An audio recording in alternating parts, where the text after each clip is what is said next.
Welcome to the Gay Buddhist Forum, where teachers from all schools of Buddhism offer their perspectives on the Dharma and its application in modern times, especially for LGBTQI audiences. These talks are offered freely to the world and made possible by appreciative listeners. If you would like to support our efforts to share the Dharma with underserved audiences, please visit gaybuddhist.org. There you can donate, find a list of upcoming speakers, or enjoy many hundreds of these recorded talks dating back to 1996. How lucky I really feel that we get such wonderful speakers here. I mean, we are a relatively small group, and it's quite moving sometimes when you think about it, how fortunate we are. And actually, I love introducing Donald because Donald has been an organizing member and on the board of the Buddhist Peace Fellowship, and they formed a program called the Buddhist Alliance for Social Engagement. And maybe Donald will explain what that is, maybe. But anyway, I was in one of those groups, and it helped me enormously, Donald, just enormously. And everyone, it had a generic cause or purpose, but everyone was really in there for different things around that. And so we were in a group, Donald reminded me, it was 5.5 years ago, and the proposal was that it last for 6 months, and ours stayed together in one form or another, morphing with other groups for 3 years. And it really got me interested in, I guess, Buddhist socially engaged work, what was going on, and more to get to know the people in the Buddhist community in a more intimate way. So I'll always be grateful for that. Donald teaches at Saybrook Institute, very distinguished institute. Donald's a graduate, Jack Cornfield's a graduate. And Donald's going to speak on a subject which I consider myself modestly an expert. Judging.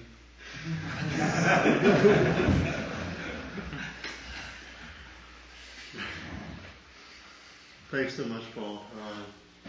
It's good to be here again, and I recognize many faces. I believe I was here in November, and we were very much influenced by the aftermath of September 11th. And I believe I talked more about my Buddhist Peace Fellowship related work there.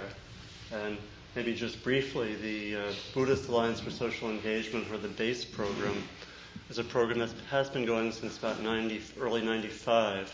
We've had about 20 plus programs, typically 6 months, that bring together people who are working in social service or social change and want to connect that more deeply to their spiritual practice. We typically, in that 6 months, would meet for a weekend to start and a weekend to end, and each month there'd be a 1, sometimes 2-day, full-day retreat and evening meetings during the week. So it's fairly significant commitment, and it does shift people's lives. We've seen that. We've done 20 plus of these, so it's we can talk more about it in the discussion if you'd like. So I want to talk about this theme of working with judgments, both of self and other. Let me begin, if it's necessary, to remind you of what judgments are like.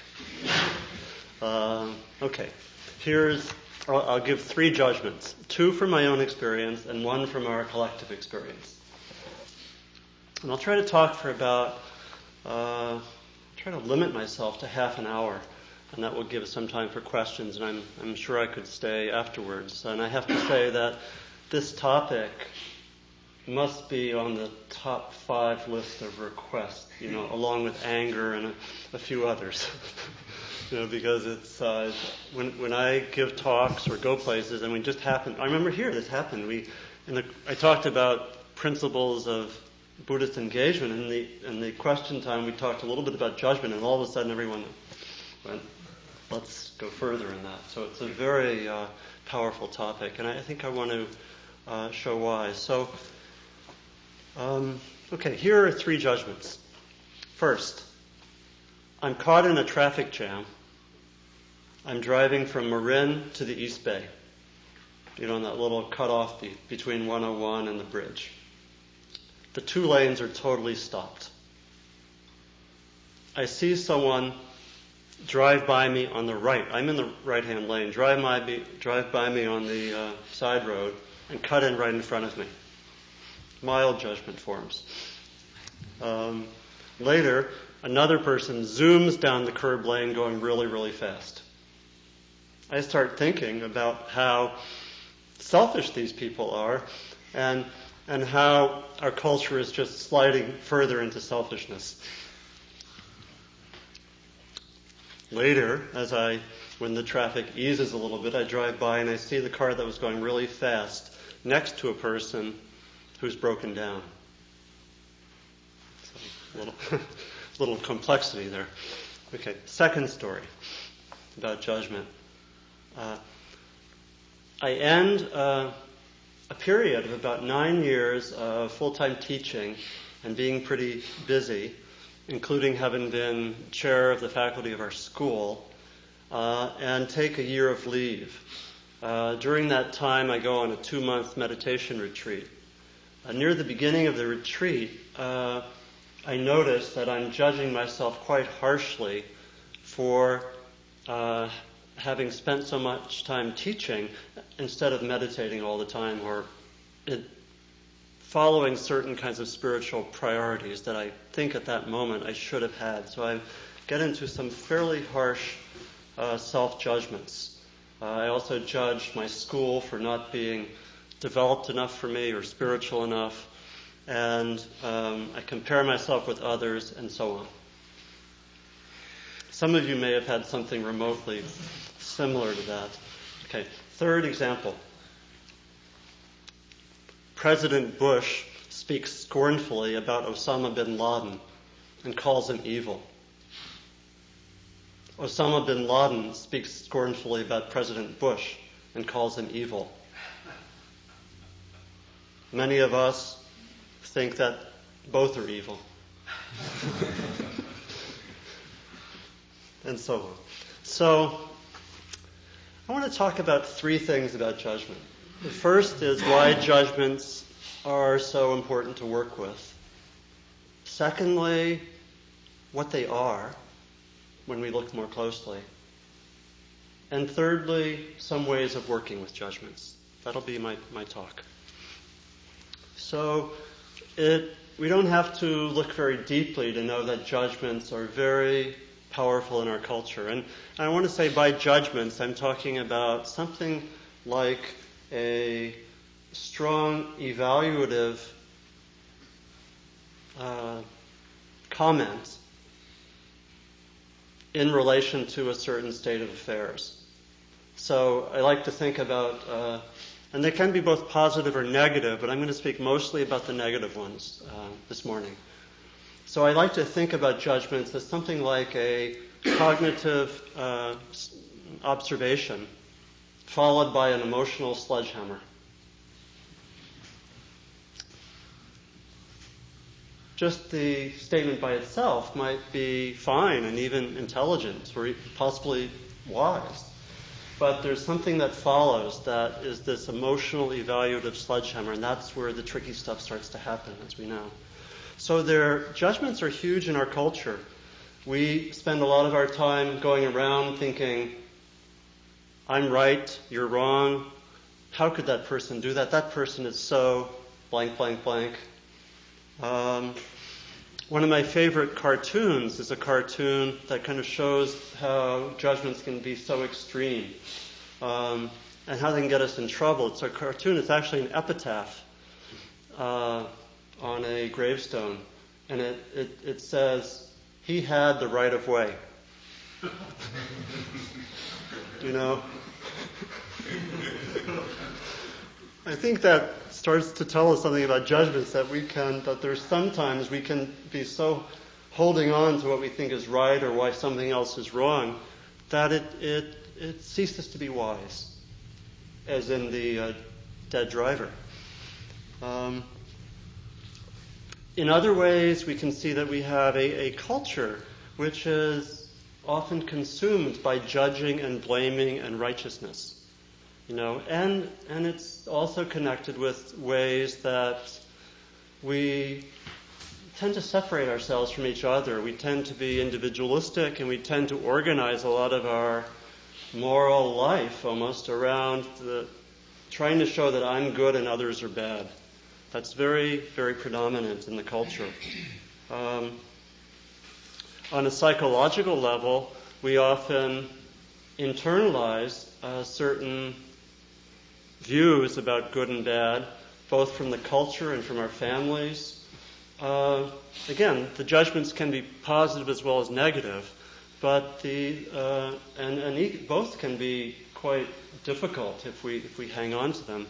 But the negative ones are what I want to focus on, and in our influence through our families and through our culture, we often internalize strong negative judgments about ourselves, and then some of them are more related to our personality, and may come from our family, and some of them obviously come from the culture, that we can be part of a group, whether defined politically or ethnically or in terms of sexual orientation, that's basically targeted. And the other side of outward oppression is, of course, inward oppression, or internal oppression, internalized oppression, and that often surfaces as judgments, self-judgments. And I'm sure that everyone here has done a lot of work with that material. It's very thick in the culture. We don't seem to find this kind of judging and self-judging, particularly of a negative kind, the same way in other cultures. And I think that's not entirely, it's not necessarily an easy comparison.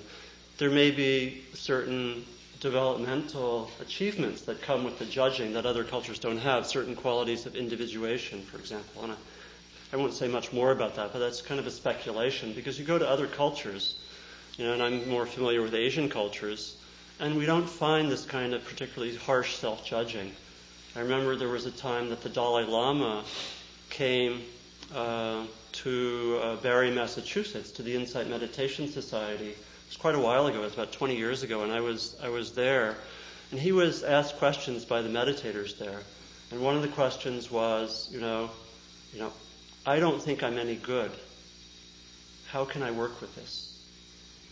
And the Dalai Lama went back and forth with the translator. He didn't quite get it. It was kind of hard for him to understand. And finally, he kind of got it, and he said, we don't seem to have it quite like this among the Tibetan population, but it's a mistake that you're making. You're good. Not a problem. And so I think there's a strong cultural dimension to this judging that I think we have to keep in mind when we address the question of judgments.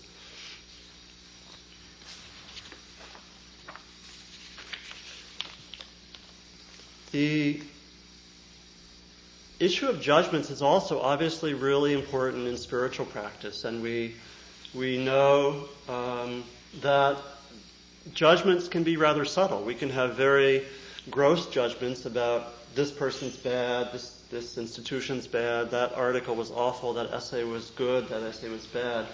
And it can also be rather subtle, that we can find when we're in spiritual settings that questions of I'm spiritually good, I'm spiritually developed, that person isn't, that judgments can be right there in spiritual practice. And we can find that they often can be rather subtle.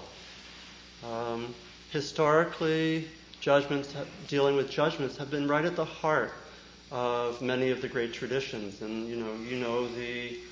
the famous statements by Jesus that let that person without sin cast the first stone, which is really about the way that a deep looking into judgment brings about compassion rather than attack. And one can find similar kinds of approaches in the Buddhist tradition. In the teachings of the Buddha,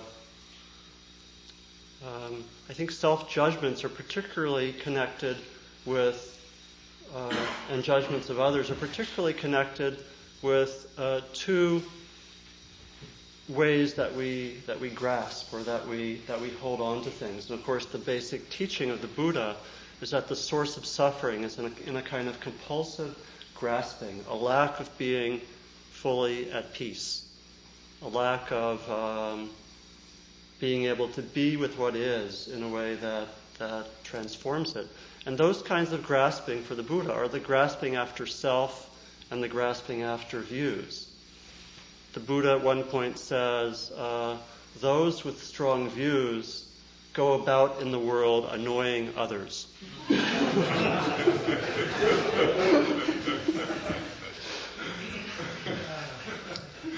And I think the antidote in the Buddhist tradition is always, as with everything, it's the development of both wisdom, the ability to see clearly what's happening, and compassion, the ability to do so in a way that has a certain amount of warmth or a certain amount of gentleness or friendliness. Because when we're looking at this material, it's not easy. You know, I'm talking fairly generally about judgment, but as could be heard from my second story, and I know from everyone's experience, there's enormous suffering connected with this. You know, and I don't need to tell you that the judgment that were there with Bush and bin Laden have resulted in the deaths of thousands of people. You know, so these judgments are both very dangerous, and they're also in our own lives. They're a source of a lot of suffering.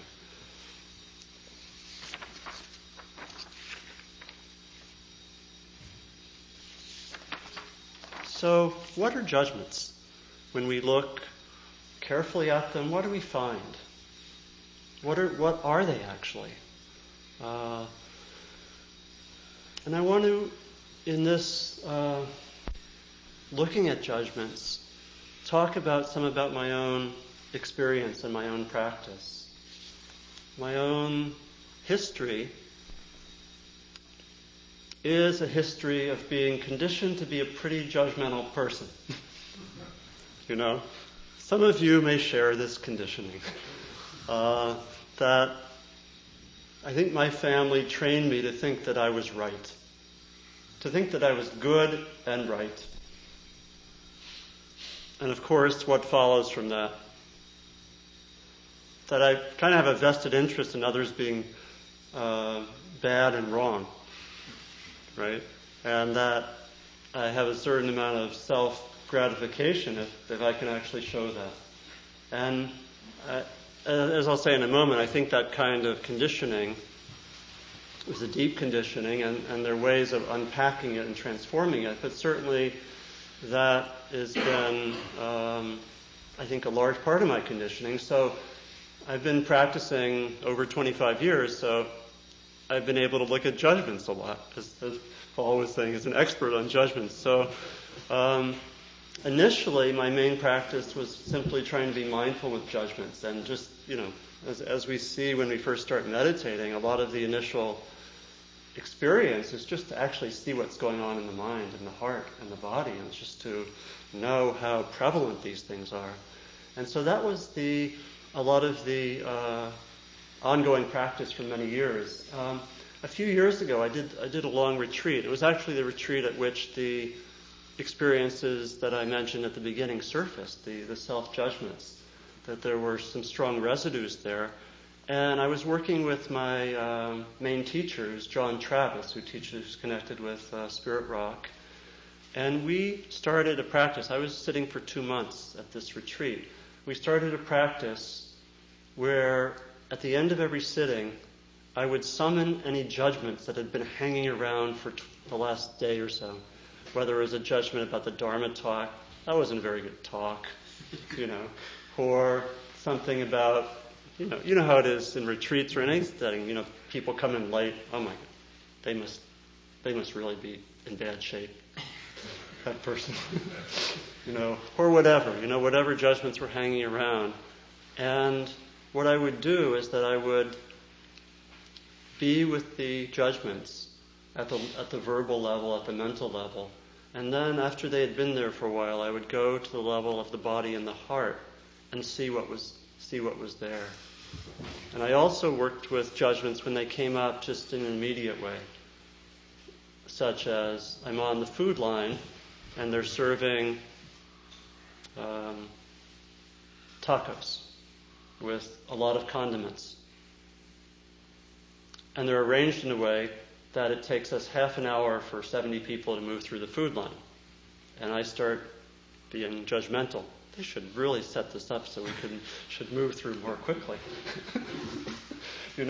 So, and so I would just be with that in the same way, be mindful of what's happening verbally, and then go to the level of the heart. And so I did this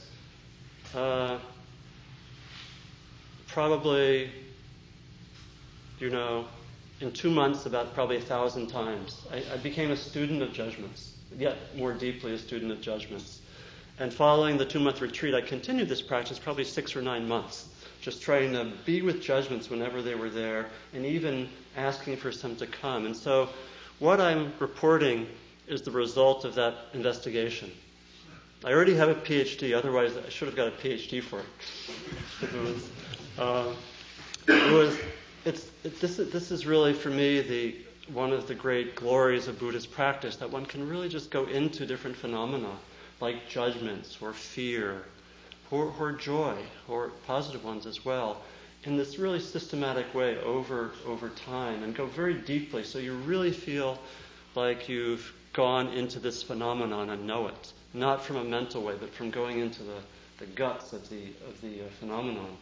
So what did I find about judgments? Like I said, I think the basic nature was that there was a cognitive aspect, and then followed by this emotional sledgehammer. Again, the negative judgments. In my experience, they usually surfaced verbally first. And I wasn't really, what I found when I would go to the level of the heart was that, and this took a certain level of mindfulness. I couldn't just do this without there being a certain amount of mindfulness. When I would just be present in the heart, I found that actually things would change. And there usually was some kind of pain. Even with the small judgments, like about the food line, there was some pain about waiting. With the larger self-judgments, when I go there, I'd find some kind of pain there. It might be sadness, it might be loneliness, it might be a sense of not being seen or not being heard. It might be a sense of fear or whatever. And when I would hang out there, I would start to transform that pain, because one of the great glories of this practice is that we find that we're very driven by our pain, but when we actually hang out with it in a direct way, we actually sometimes can transform that fairly quickly. That's one of the great secrets of the practice. And so I would be with that pain from judgments in this way over time, and I gradually began to see, after looking at it, doing this practice I mentioned 10 or 15 times a day for 10 or 15 minutes, and also being with the judgments when they came up, I came to find for myself that although the judgments presented initially in a verbal way, there was and they came as if they were the truth, right? The judgments came as if this is the only thing, this is the only truth that's relevant, that this is a certain way and it's bad, in the case of the negative judgments. What I found by looking more deeply was that the judgments actually covered something. They covered basically the pain. And that in going into the pain, I found, and hanging out with that and transforming that over time, the judgments actually stopped happening in the same way.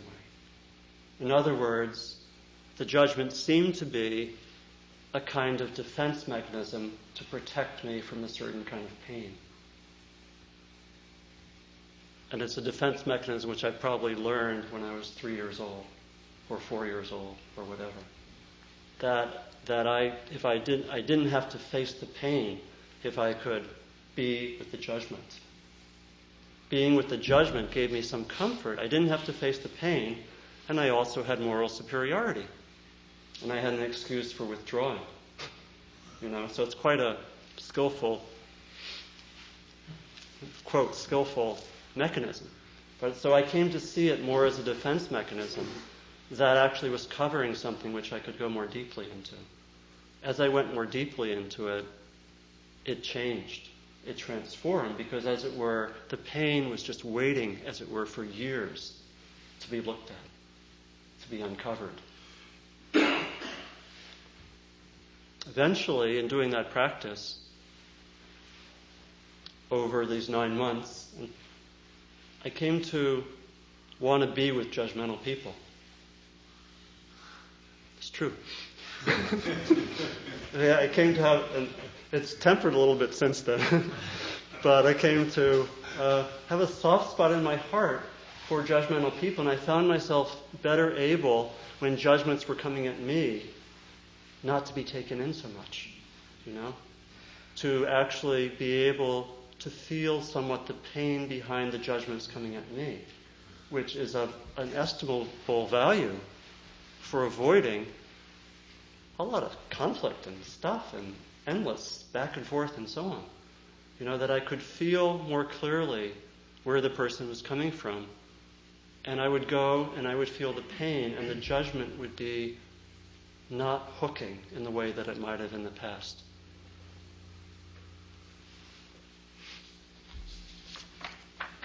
So I think in talking about my own experience, I think I've actually indicated some of the ways of working with judgments. And I want to, in this last part, just try to be a little bit systematic. And I want to talk about 4 ways of working with judgments that are really a way of making more systematic what I just talked about. A first way, which is really crucial, is the mindfulness practice. Actually, I want to talk about 5 ways. 5 ways of working with judgments. The first way is the mindfulness practice. That's just the basic practice of being present with judgments when they occur and knowing that they occur. It's just being on the level of labeling, oh, that's a judgment. Doing that, we start to get some space around the judgments. The judgments aren't all pervading and all consuming. And for many of us, that might be our main practice of working with judgments. And that's fine. And it's a powerful practice. It really starts giving some space. We start having some concentration, or more concentration than we've had. We're not so controlled by our thoughts and our judgments. As we go deeper, the second practice is possible, which is that practice of going to the body and the heart and seeing how judgments shift when we pay attention in that way.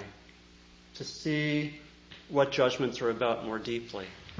That second way of working with it could be something very much like, you could do it in all sorts of ways, like the practice that I mentioned about just being attentive for judgments when they come up, and when they come up, instead of staying with the storyline, as it were, going to the level of the body and the heart.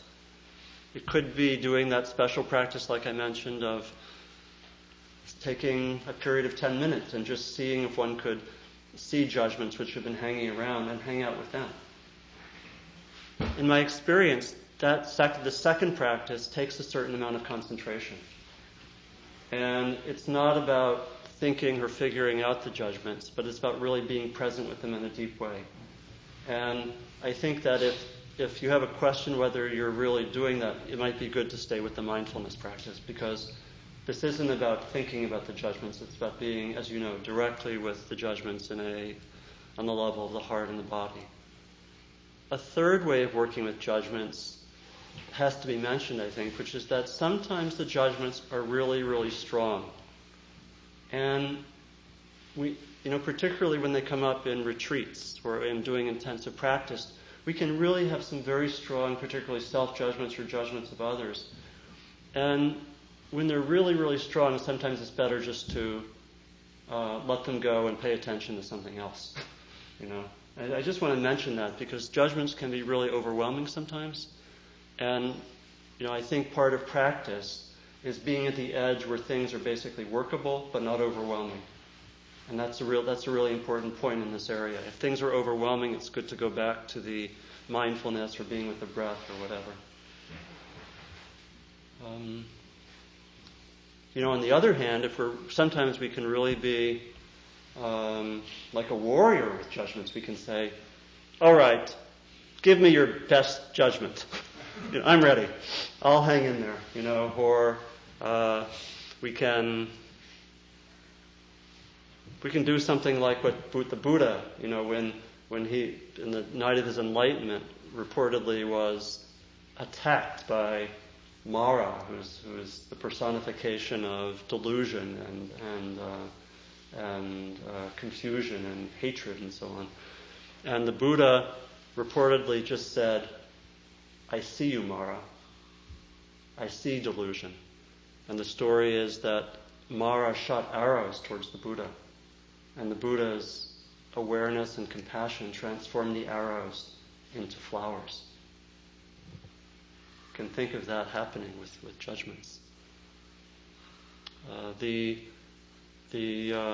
fourth way of working with judgments is to develop the antidote. It's to work particularly with loving kindness or compassion. That the first three kinds really are more, as it were, coming from the wisdom side. It's also important to come from the compassion side because one of the dangers, particularly of working with judgments and seeing them more clearly, is that we can be very judgmental about how judgmental we are.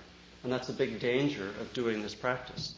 And so we have to have the other side, as it were, to counterbalance that. And so doing loving kindness practice or compassion practice can be a very direct way of working with the roots of negative judgments of self and other.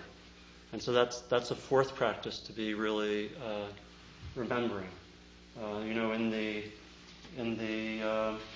Metta Sutta, the sutta on loving kindness, it said, one wishes for the well-being of all, whether they're weak or strong, omitting none, the great and the mighty, medium, short or small, the seen and the unseen.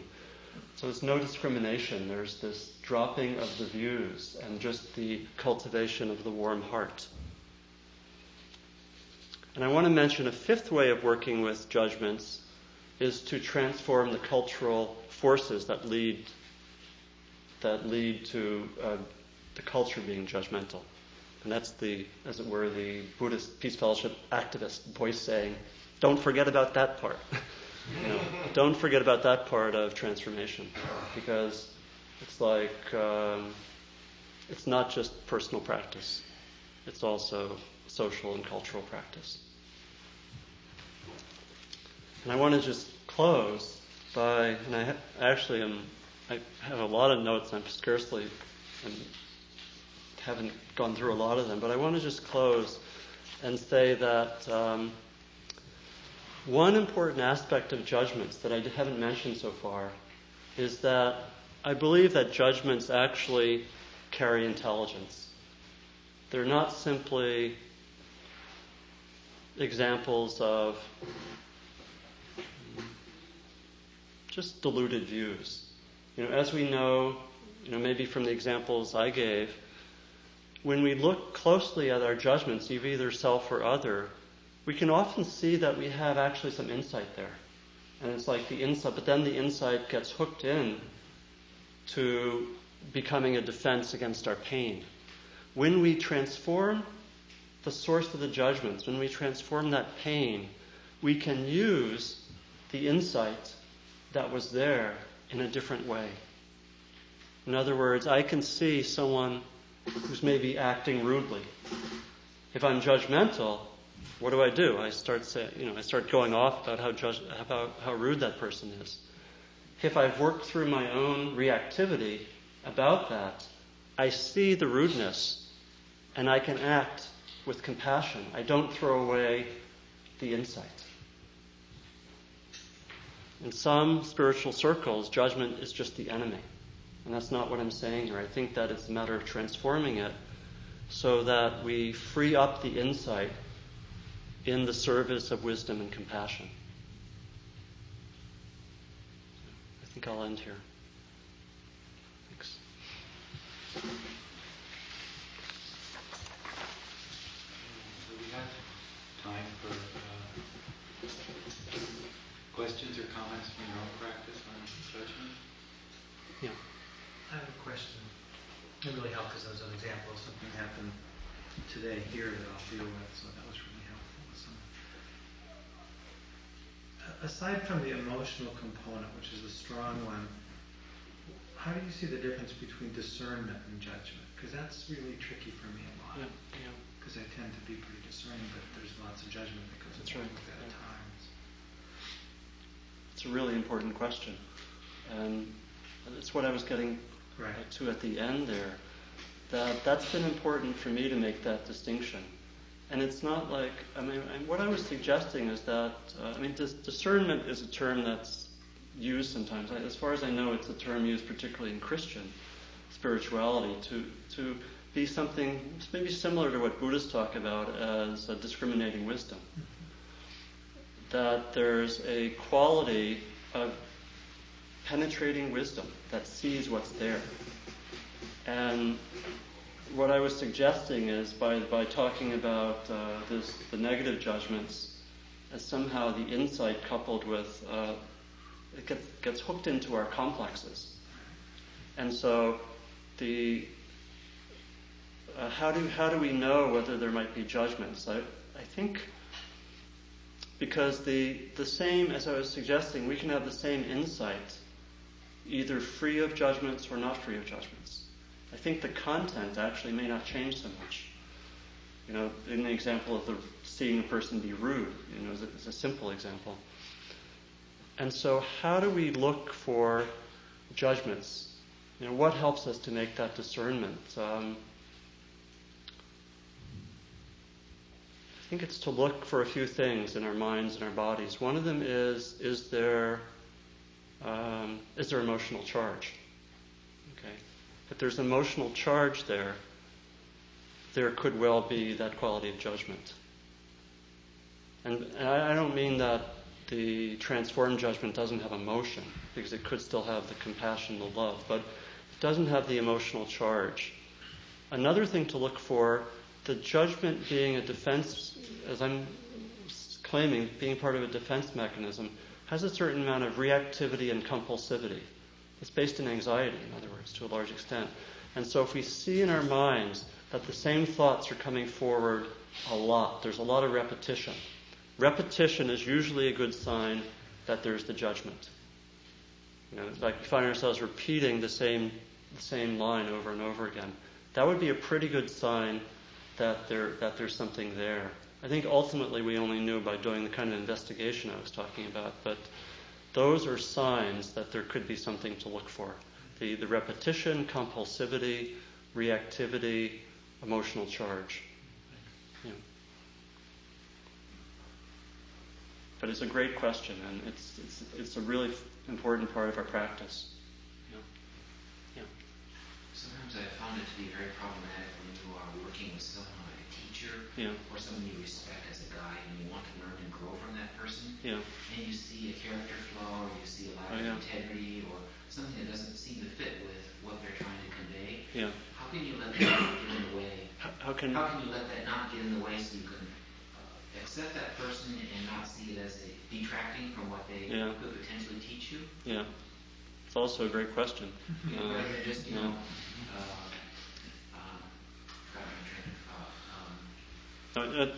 it's enough. It's a great question and very clear.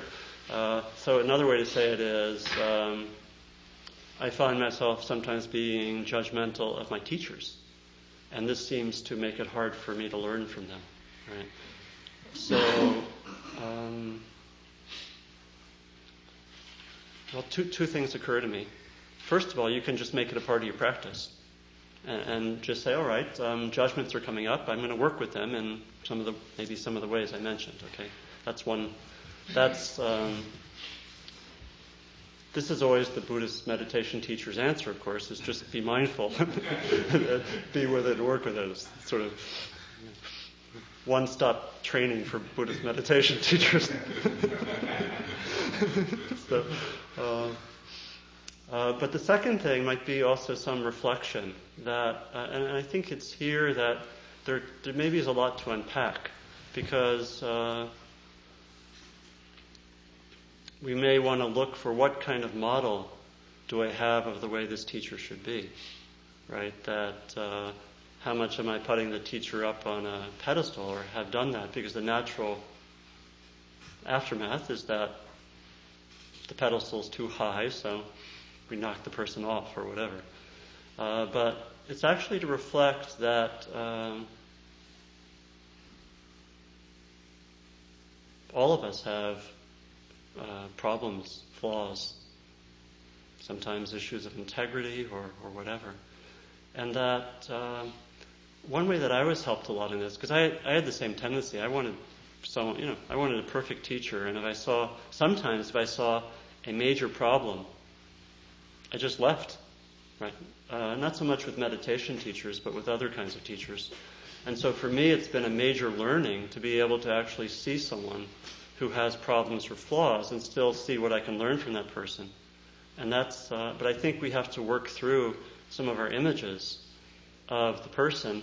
And it's also helpful to have some reflections that in relation to spiritual teachers, there's an interesting model which some of you may know about in the Theravada tradition, which is the model of the 4 levels of enlightenment, and related to that, the 10 so-called fetters.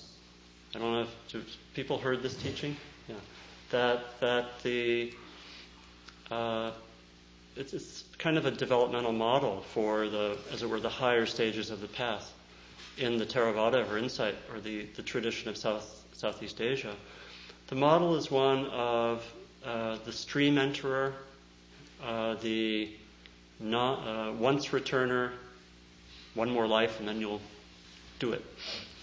The non-returner, it's going to happen in this lifetime, and the arhat, or the fully realized being.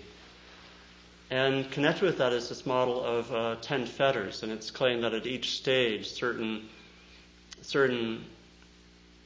flaws are overcome. For example, the stream enterer, the first stage. The stream enterer is supposed to be connected with one's first deep glimpse of nirvana, or of the nature of things. And at that point, it's said that 3 basic fetters fall away. Attachment to the personality is the most basic part of reality. Attachment to rules and rituals and so on as being spiritually where it's at. And I forget the third, but you get at the moment. But now, what's interesting, what's informative for me about that is that one of the last of these to go, which goes at a very high level of spiritual development, is actually what's called conceit, which is the root of judgment. It's a certain self-centeredness. In other words, and this is what gave me a lot of joy, you could have a panel up here of highly developed beings who are almost right near the end, have been practicing for years, who are once returners or even maybe non-returners. And they could sit up there and they could be thinking, I'm a better once returner than that person.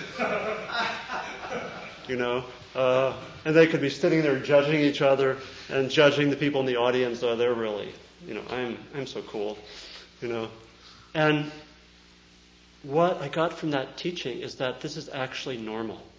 It's not a problem. It's normal for people with a lot of insight and great spiritual practice to have ways in which they're not fully developed. And that for me is really, really helpful for giving people slack. It doesn't mean I don't, confront them if it's important to confront them. But in my own mind, in terms of the judgment, That's a very helpful reflection. I just was so happy when I heard that. So, it's because I've also, I think we've all got very upset about people who had great insight and who seem to mess up in all sorts of ways. Yeah. Donald, let's cut the questions here, can we, David? Because it's a few minutes left. We want to do the announcements, and Donald did say he had time to talk afterward. Are there indeed any announcements?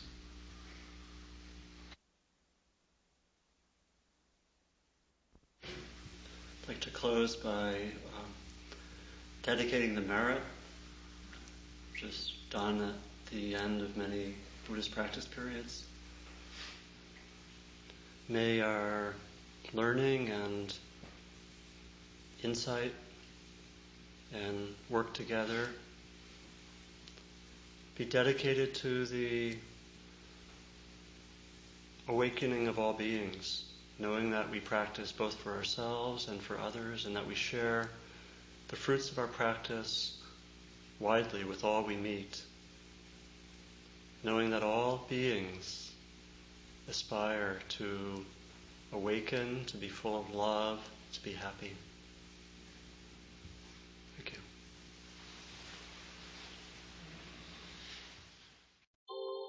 Thank you for listening to the Gay Buddhist Forum. If you would like to hear several new talks per month and be notified of upcoming speakers so you can participate live, please subscribe to this podcast, like us on Facebook, and join our mailing list by visiting gaybuddhist.org.